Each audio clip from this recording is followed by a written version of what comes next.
день, дорогие радиослушатели и телезрители. В эфире «Якутск сегодня».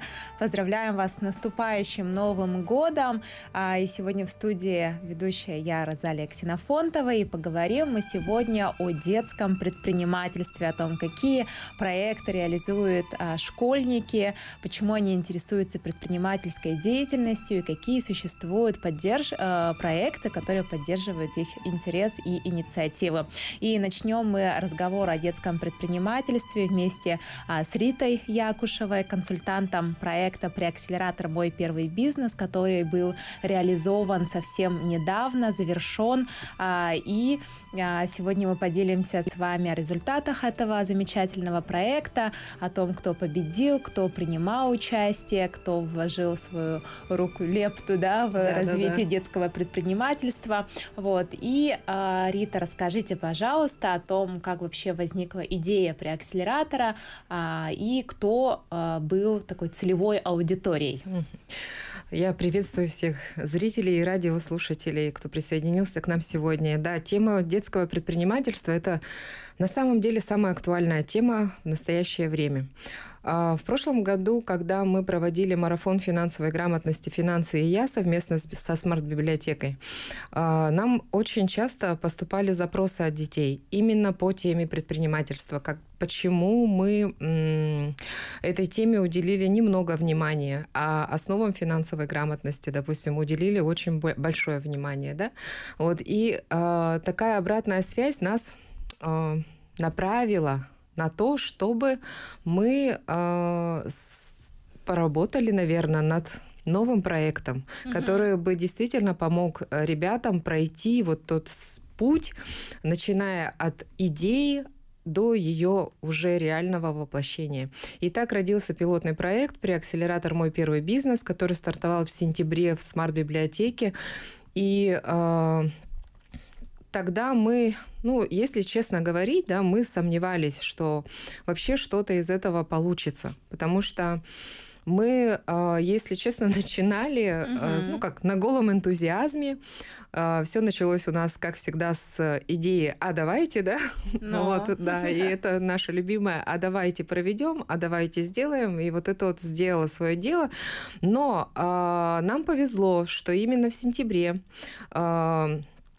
в смарт-библиотеку посетила Анна Николаевна Палагина и Марина Олеговна Богословская. И они стали... Давайте скажем, кто такие Анна Палагина. Да, давайте. Потому что это на самом деле уникальные люди, которые занимаются темой предпринимательства. Анна Николаевна Палагина развивает предпринимательство по всей России посредством сотрудничества с Торгово-промышленной палатой Российской Федерации, а Марина Олеговна Богословская, она развивает предпринимательство, в том числе и семейное предпринимательство, уже на территории Республики Саха-Якутия. И эти два человека, две таких глыбины, которые в сфере предпринимательства и в сфере развития предпринимательства, они как раз приехали в смарт-библиотеку. Анна Николаевна тогда присутствовала на экскурсии, потому что ей было интересно это место. И во время экскурсии мы познакомились, рассказали о нашем пилотном проекте, что мы хотим этот проект реализовать. И она на нашу радость, на наш восторг отозвалась и решила нам помочь. И это было как раз той отправной точкой и тем фундаментом успеха, который нас действительно зарядил. И когда мы получили поддержку от Марины Олеговны Богословской и от Анны Николаевны Палагиной, это, кстати, ректор Международного института предпринимательства при Торгово-промышленной палате Российской Федерации. Человек, который работает со спикерами, у которого, работают ведущие спикеры по предпринимательству и самозанятости. И эти люди как раз нашим детям, тем, которые прошли отбор, они проводили занятия, и это было здорово. Получается, что это была сначала просто идея, а потом начали появляться партнеры проекта, да, и нужно отметить, что они республиканского и всероссийского, да, федерального формата, уровня точнее. Да. И таким образом начали появляться лекторы, появилась уже учебная структура, да, по которой уже был реализован проект. Как мы отбирали, помните, да? Да. Как мы подходили к отбору лекторов, потому что мы смотрели именно вот по тем запросам, которые нам поступали. И ведь мы, кроме этого, еще, вот, например, я проводила анализ действующей системы, как работает предпринимательская деятельность сейчас в России, как она развивается, какие запросы у действующих предпринимателей, как они справляются с выгоранием и так далее, то есть как они работают над маркетинговыми стратегиями. И в целом, когда мы как раз вот собирали этот пул спикеров, мы подбирали таких спикеров, которые реально могли бы помочь ребятам. Которые то есть, чтобы это была не только теория, но и практика. Да. И это сработало же. Потому что мы увидели результат. Мы уже сейчас можем говорить о том, что уже есть результат. Да. Обучение было построено таким образом, что сначала дети делились на команды, было отобрано 30 детей путем анкетирования, они писали мотивационные письма, да? И 30 детей были разделены на 6 команд, они все друг друга не знали, в первый день были они так... разрозненно, затем разделились на команды, и началось их обучение в течение 8 недель в рамках первого этапа, и это были этапы командообразования. Самый основной этап это была основы финансовой грамотности, в рамках которого как раз-таки изучались и рентабельность, и точка безубыточности, да, то есть это были все показатели, предпринимательской деятельности, с чем они столкнутся на самом деле, когда начнут заниматься бизнесом. Да, это был и тайм-менеджмент, и планирование, и бизнес-психология, и презентация, и самопрезентация проекта. То есть попытались включить все, с чем непосредственно будет действительно сталкиваться предприниматель. Да. То, что в реальной жизни, когда предприниматель уже входит в вот эту систему, когда он начинает работать, когда он начинает зарабатывать, и некоторые моменты отпадают. И вот эти моменты как раз, они не должны отпадать. То есть если мы говорим о бизнес-плане, если мы говорим о воплощении бизнес-идеи, да, так, и когда мы работаем над этим планом, тогда при реализации этой бизнес-идеи мы должны соблюдать все те пункты, которые мы вписывали в этот бизнес-план. Потому что каждый пункт отвечает за определенную точку. Каждый пункт отвечает за определенную точку не то что развития, а точку взаимодействия между партнерами, между контрагентами, между сотрудниками и так далее. Потому что вот как раз работа в команде, она и показала ребятам, как важно распределять роли. Что одному человеку создать устойчивый бизнес, это очень сложно. Ну и плюс ребята делились своими впечатлениями о том, что думали, что бизнес это очень легко, это всего лишь идея, это мечта, которую можно воплотить, и все, что нужно, это некого рода креативность и плюс целеустремленность. Но когда они столкнулись как раз-таки с расчетами, с изучением целевой аудитории, они поняли, что бизнес это, оказывается, постоянные расчеты и еще раз расчеты. И это огромный труд, потому что предприниматель — это мало того, что он человек предприимчивый, да, он еще и трудоголик. И предпринимательская деятельность подразумевает занятость 24/7. И часто предприниматели упускают такие возможности для себя, как отпуск. Допустим, они не позволяют себе отдыхать, да, потому что... Первое время зарплаты может быть. Да. И как раз вот такие моменты, это очень важно, не упустить в самом начале. И назначить себе заработную плату, определить себе время отпуска. Учесть, что есть налоги. Конечно. И когда, помните, когда мы снимали уже ролик, и когда мы говорили как раз о налогах, как еще и налоги платить, что ли? Да вы что? То есть вы можете посмотреть этот ролик, дорогие зрители, на сайте библиотеки sbsekt.ru, вот в разделе «Преакселератор» есть как раз наш ролик, который мы сняли. Посмотрите, вы увидите лица детей, которые работали над этими проектами, потому что мы снимали весь процесс от начала до конца. И это непередаваемые эмоции. Давайте вкратце пройдемся по проектам, которые ребята представили. Было ли в самом начале какая-то разбивка по тематикам, что вы должны брать какие-то проекты, был ли какое-то такое направление, или они полностью имели свободу? Мы, конечно, им предложили направление. Мы предложили им сферу IT, мы предложили сферу производства, мы предложили услуг, торговли и так далее. Но ребята выбирали сами. То есть они полностью рассчитывали, некоторые меняли свои проекты на протяжении всего процесса преакселератора, обучения в преакселераторе. Они меняли, то есть каждую субботу у нас новый проект. Давайте, окей, давайте с этим проектом. Было и мобильное приложение. У нас было и магазин свечей, да? Потом мерчи, да. Потом был еще мерчи были, свечи были, мыло было. Именно одежда, дизайн и производство одежды. Настольная игра. Настольная игра, да. Была как раз у фиолетовой команды было 3 бизнес-идеи. В итоге они пришли к настольной игре, да. И получается... Автоматы были. Автоматы. Вообще такая прикольная вещь, но очень сложна в реализации. Поэтому я так поняла, что экспертам действительно именно сложность реализации, она как раз и не дала победить этому проекту. А так проект очень прикольный. Был еще самый трэшовый, самый такой вариант. Это комната стресса. Ярости, ярости, сброса стресса. И мы посчитали, что это в принципе...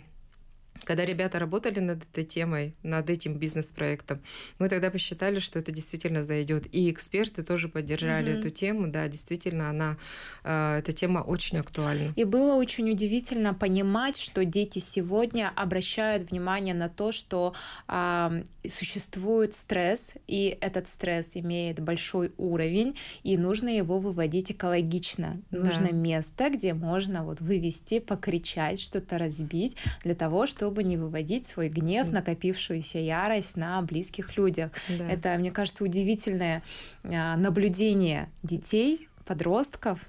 И это нужно оценить верно. И тогда мы продолжим после... Да, мы продолжим после совсем небольшой паузы. Встретимся с победителями нашего преакселератора. Непосредственно ребята уже расскажут о том, как они собираются воплощать свои идеи в реальность, кто их партнеры и чему они сами научились за эти 8 недель. И поговорим с ними. Оставайтесь с нами и не переключайтесь.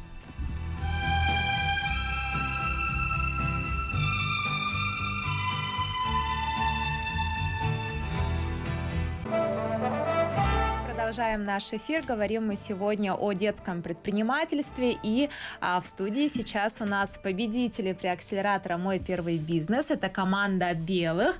С удовольствием их представляю. Это у нас Аргунов Андрей, это у нас Соловьева Сандара и Черкашин Дамир. Ребята, привет! Привет. Ага. Расскажите, пожалуйста, о том, как вы узнали, вообще давайте с самого начала начнем, да, как вы узнали о том, что будет проходить преакселератор, почему решили подать вообще заявку и принять участие в проекте? Кто начнет? Я начну. Давай, Андрей. Получается, я сидел, играл за компьютером, как обычно. Ко мне приходит мама и говорит, ты же заинтересован бизнес-тематикой, можешь... записаться на один тур, так скажем. Я говорил, мне лень, это время нужно тратить, усердно заниматься, там все дела. Проходит несколько дней, она уже говорит, давай, просто попробуешь, просто подай заявку, я иду. Я еще узнал, что нужно подавать заявку. Писать мотивационное письмо. Да, я очень сильно удивился, мне было очень лень, но я сделал, и потом мне позвонили, сказали, что я принят. Я был очень рад. И в итоге, не пожалел, что, получается, написал это письмо. Так. Мне об этом акселераторе сказал папа. Получается, он отправил ссылку на все это, да. И я тоже была удивлена. Я подала заявление, мотивационное письмо, я его долго писала, да. И я даже была немного в шоке, когда поступила. Так. Мне об этом преакселераторе сказала мама. Я сначала говорил, не хочу, потом написал. Я не хотел туда, заявку подавать, потому что не хотел писать мотивационное письмо. Было лень, да? Да. Но потом написал, и мне сообщили, что я это вступил. Все. Огромное спасибо вашим родителям, что они прямо вас смотивировали, кого-то очень настоятельно прям не раз подходили, да, чтобы написали, и благодаря ним получается, что вы прошли до конца, и ваша команда даже выиграла. Расскажите вообще, с какими мыслями вы пришли, чему вы научились, и, может быть, вспомните какое-то занятие, которое запомнилось вам больше всего, где получили самый большой такой опыт, знания? Получается, самый большой опыт и знания мы получили когда был спикер Тучков. Андрей Тучков. Андрей Тучков, да, он был самым интересным. Мы еще, получается, наша команда, получается, с ним связывалась, и он нам, помогал составлять бизнес-план, говорил, что не так, что так. Это было, одно из самых познавательных. А самое интересное, которое мне запомнилось, это когда у нас все поменялось. Это когда у нас был спикер, бизнес-психолог. Алена Шкулепа. Да, она была крайне интересным спикером. Прям, весело так, очень зажигательно все было. И у нас все резко поменялось. Мы решили перейти на психологическую тематику и сделали наш по заново бизнес-проект. Соглашусь с Андреем. Ага, хорошо. Мне понравилось, когда нам рассказывал спикер бизнес-психолог. Алена. Да. Там мы как раз поменяли наш бизнес-план. То есть, куда мы будем двигаться, в какую сторону. А почему вы вообще интересуетесь предпринимательской деятельностью, ребят? Я этим начал интересоваться, грубо говоря, в этот год. Потому что я понял, что мне никакая профессия, грубо говоря, не интересна, и я просто, не хочу ни на кого работать, хочу быть, сам на себе, грубо говоря, сам на себя работать.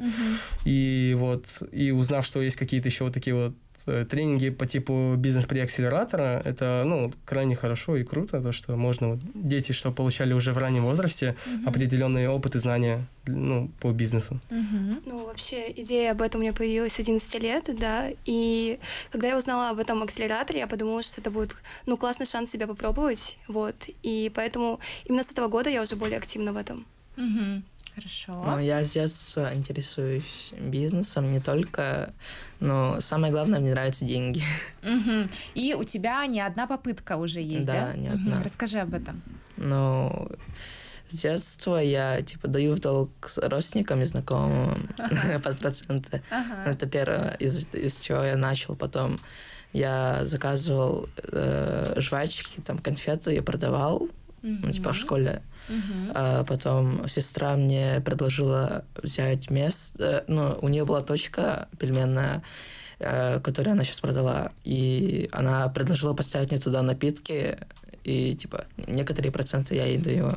И я после этого сразу через 2 дня туда занес, напитки, и все. Там продалось нормально было. Ты, по-моему, самый опытный, да, был в своей команде, кто непосредственно занимался, был в поле предпринимательской деятельности, да? Наверное. Расскажите теперь о своем проекте. Вы сказали, что Алена была чуть ли не в конце занятий, да, в конце обучения. Это были не первые занятия. И какая идея у вас была в начале, и почему она поменялась? В самом начале у нас был, получается, кофе-аппараты вендинговые, да, и мы отказались, потому что в Якутске большая конкуренция. Да. В общем, у нас, как УТП, именно уникальность проекта была то, что мы хотели взять стаканчики и сделать уникальный дизайн, получается, и написать какие-то, хорошие слова. Пожелания хорошего дня, хорошие цитаты, да. Так, а почему решили поменять? Из-за того, что в Якутске, получается, очень много других вендинговых аппаратов, да, и поэтому конкуренция большая, и вообще это монополия, и мы подумали, что наш проект не выживет, если мы оставим эту идею. И на что вы поменяли эту идею? На краш-комнату, комнату злости. Ты там заходишь и выводишь свой стресс, ломаешь всякие вещи. Да. Почему подумали, что эта идея стоит? Во-первых, тут нет конкуренции.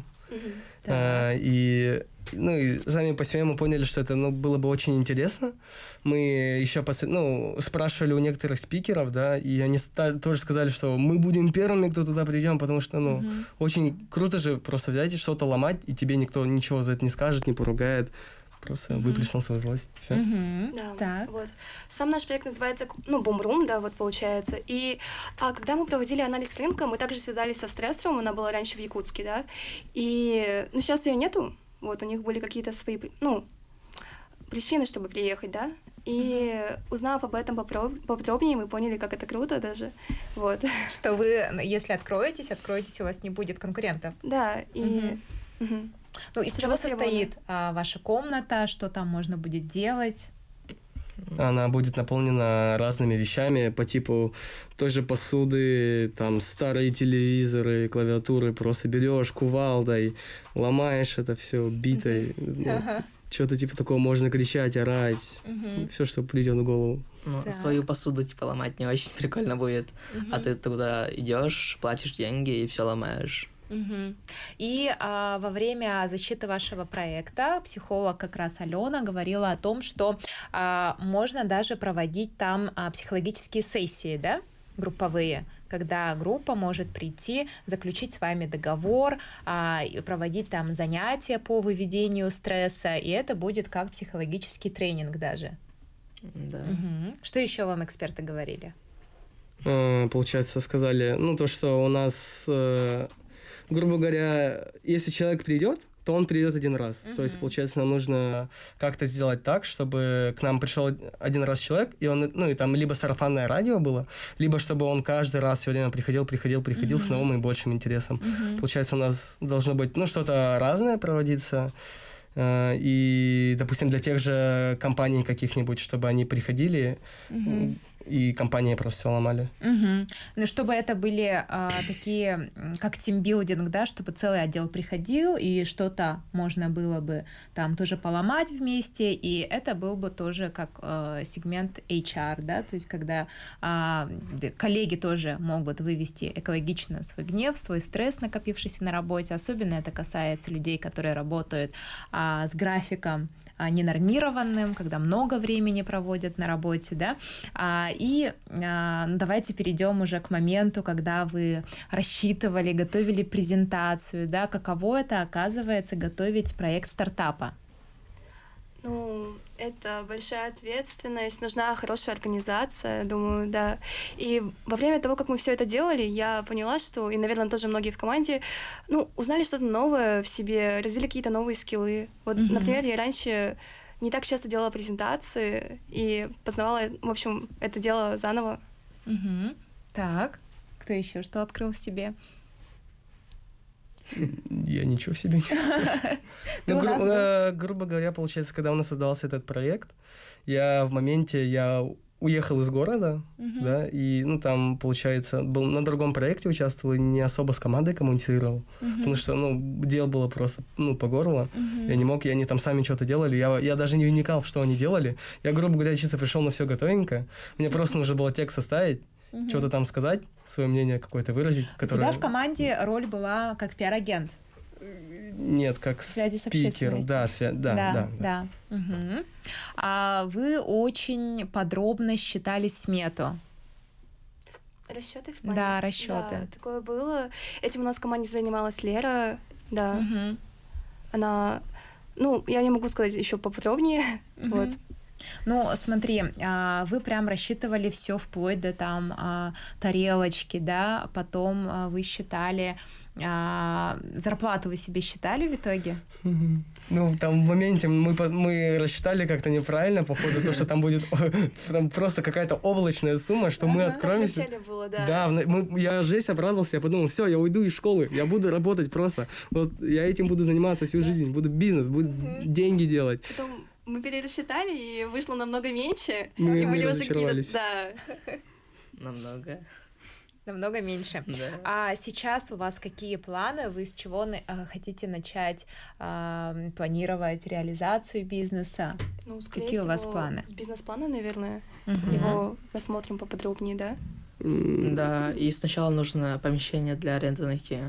Помещение, бизнес-план и вообще сам концепт и услуги, наверное, пересмотрим. Ну, получается, после Нового года мы свяжемся с нашим куратором, и нам хотелось бы с ней, очень хорошо, поподробнее позаниматься, чтобы она нас многому чему научила. После определенной информации мы будем уже, получается, приступать, ко всем этим делам, бизнес-планы, помещения. И еще одна из важных целей, это, получается, нам нужно будет найти спонсоров. Вот. Да, заключать договора с компаниями, да, с теми же психологами. Стоит отметить, что у ребят будут наставники из торгово-промышленной палаты, которые уже изъявили желание, да, вам помочь и оформиться, и начать искать партнеров, выгодные условия для аренды. И мы очень надеемся, что в скором времени в нашем городе появится такая комната стресса, бум-рум, куда можно будет ходить и отделами, поодиночке, выводить стресс, разбить там что-нибудь, для того, чтобы выходить оттуда вновь спокойным, радующимся жизни. Ребята, желаем вам огромного успеха, чтобы ваши проекты реализовывались, и по окончании школы, чтобы вы стали успешными предпринимателями в той сфере, которую вы выбрали в своей жизни. Спасибо вам. Спасибо. Спасибо. Спасибо огромное.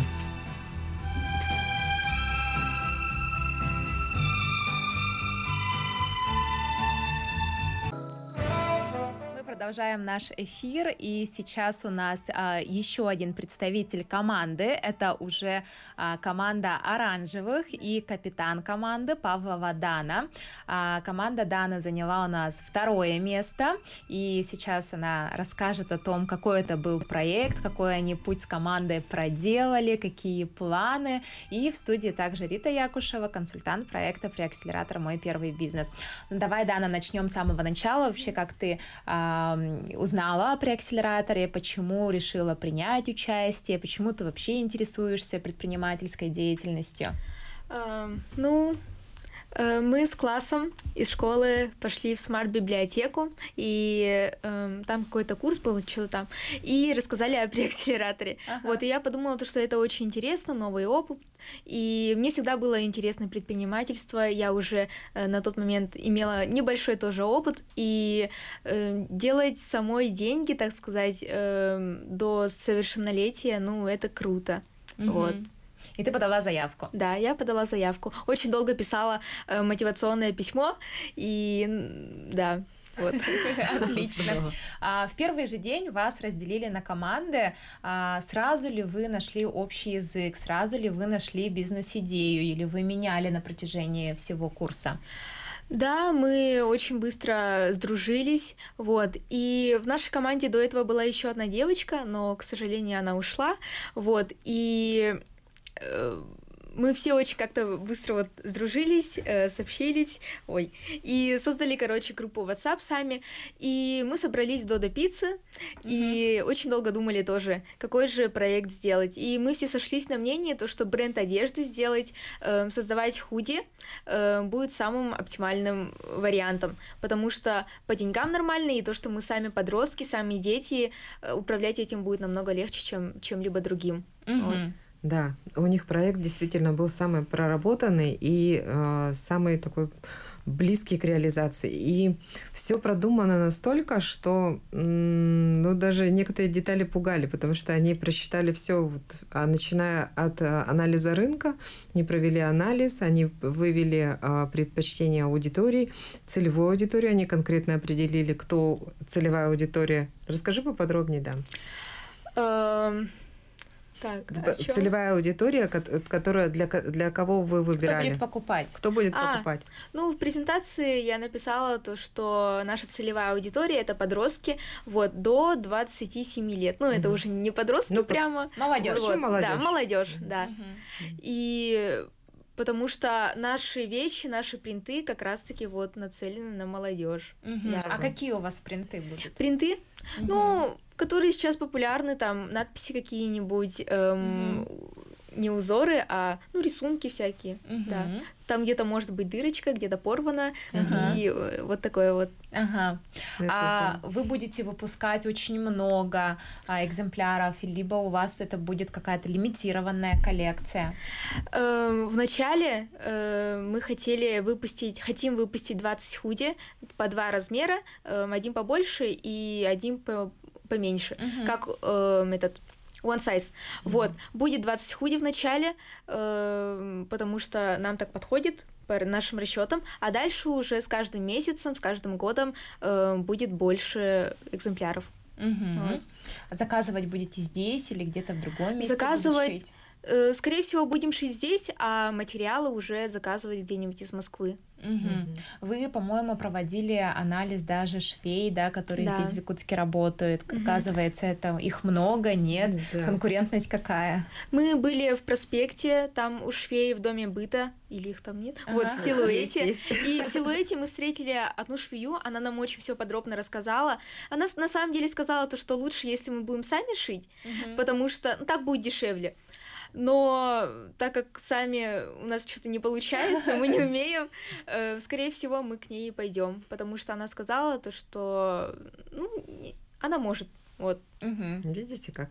И вот этот такой вот серьезный подход, он действительно показал, что ребята пришли на преакселератор не просто провести время, а конкретно работать над бизнес-идеей. И поэтому Республиканский банк, являясь нашим партнером преакселератором, первый бизнес, да, Алмаз-Аргиянбанк, они сразу подхватили эту идею, и после Нового года мы как раз должны встретиться, и Дана представит модели, и банк уже обещали прям буквально для целого отдела. Да, для целого отдела они обещали сделать первый заказ Дани. Это вообще же супер, это просто круто. Супер. Расскажи, Дана, о том, как вы собирались после занятий, да, потому что ты в одном из интервью сказала, что от субботы до субботы ты прямо дала все занятия, мы давали вам домашние задания, да, там изучить аудиторию, где-то какие-то расчеты делать. Расскажи о том, как ты училась. Мы вот списывались в WhatsApp и находили вот один общий день, когда нам удобно. Это вроде всегда был четверг, и мы собирались в каких-нибудь заведениях. Ну, это обычно вот была Додо пицца, и сидели, решали. Прямо с тетрадкой туда я приходила, и мы там уже все расчеты делали. Вот. Было очень-очень весело. Какое занятие тебе больше всего запомнилось? Больше всего мне запомнилось занятие с психологом. Она пришла и вообще сразу зарядила. Ну, было очень круто с ней. Что нового ты для себя открыла тогда? Ну, когда пришла психолог, или в общем? Да. Или вообще во время Что проекта? она вам показала такого, чего вы, может быть, не знали, или вы думали, что вы никогда это не сделаете? Мне кажется, вот это упражнение, когда вы друг другу что-то там продавали, да, точно. Вот это же было таким... Тогда я узнала, как нужно общаться со спонсорами, с людьми, которые нам нужны, так сказать. Вот, то, что нужно задавать правильные вопросы, и когда мы с ними общаемся, мы там кое-что забываем, и она нам на все это указала, и мы это приняли. Вот, и вообще она была очень такая яркая, жестко заряжающая, и, скорее всего, по большей части она запомнилась именно вот этим. Вот. Это Алена Шкулепа. Да, это Алена Шкулепа. Предыдущая команда белых тоже очень ее отметили. И еще отметили занятия Андрея Тучкова. Да. А поменялось ли у тебя вообще представление о бизнесе, о том, как нужно строить свое дело? Да, очень сильно. Я узнала, что это не так легко, как я думала. Я думала, вот пришли мы на этот преакселератор, допустим, выиграли, и просто как-то начали, да, а на самом деле это, оказывается, вообще непросто. Нужно быть очень серьезным, жесткоделовым и много читать, да, много думать. Вот. Учиться и еще раз учиться, потому что прекращать учиться и развиваться нельзя, и это нельзя себе позволять, если ты тем более являешься предпринимателем, если ты сам зарабатываешь свои деньги, потому что цифровая экономика развивается, в целом развиваются, вводятся новые технологии, вводятся новые инструменты для развития рынка, да, это маркетинговые инструменты и так далее. То есть все буквально, и это все происходит вот молниеносно. Может, сегодня кто-то что-то придумал, завтра уже это все будет работать. Вот, и я от себя хочу рекомендовать ребятам, те, которые приняли участие в нашем преакселераторе, те, которые думают над реализацией собственных проектов, там, не попадая в какие-то проекты, да, вот, Рассматривайте платформы краудфандинга. Именно изучайте эти платформы. Если у вас есть бизнес-идеи, заходите на эти платформы, размещайте там свои бизнес-идеи, ищите партнеров. Возможно, найдется инвестор, который подхватит вашу идею, которому ваша идея понравится, и он увидит в ней перспективу развития, и он вложится. И вы буквально нет ничего невозможного же. И, в принципе, сейчас так и происходит, что можно зарабатывать уже прям сейчас. Да. Дана, у тебя появилось, может быть, желание дальше где-то обучиться, как-то развивать, готовиться к тому, что после окончания школы ты уже оформишься сама как самозанятая, либо уже там ООО, что-то ИП откроешь. Вот. В конце, по итогу этого преакселератора я узнала то, что мне очень нравится вот именно дизайн. До этого я думала, есть и есть, да, это не для меня. Но когда я делала презентацию, я поняла то, что это очень интересно, и, возможно, вот после школы, после окончания школы, я, может, куда-то пойду учиться на дизайнеров или где-нибудь там в IT-сфере дизайны делать. Вот, и можно на этих презентациях, в принце, даже и зарабатывать. Да, я тоже об этом начинаю задумываться. Вот после 9 класса, я сейчас в 9 классе, нам нужно в школе уже выбирать, в какой профиль мы пойдем. Вот. И чтобы его выбрать, я тоже пошла к школьному психологу, и я там рассказала вот об этом преакселераторе, и она вот, я там прошла какой-то на каком-то сайте тест, вот, и мне как раз показала то, что предпринимательство мне очень подходит. Здорово.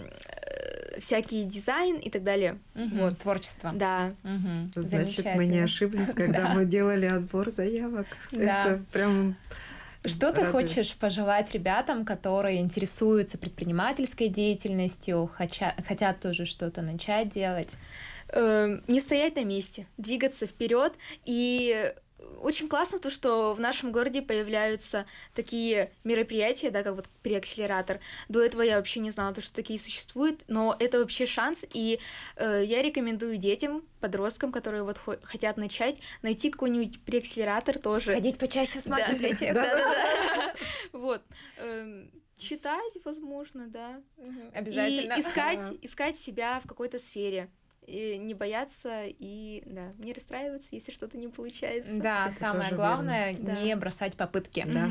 Я еще хочу рассказать, вот, когда объявляли победителей, остались наша команда и команда белых. Я очень сильно волновалась, я переживала, мы всей командой просто сидели и чуть ли не дрожали.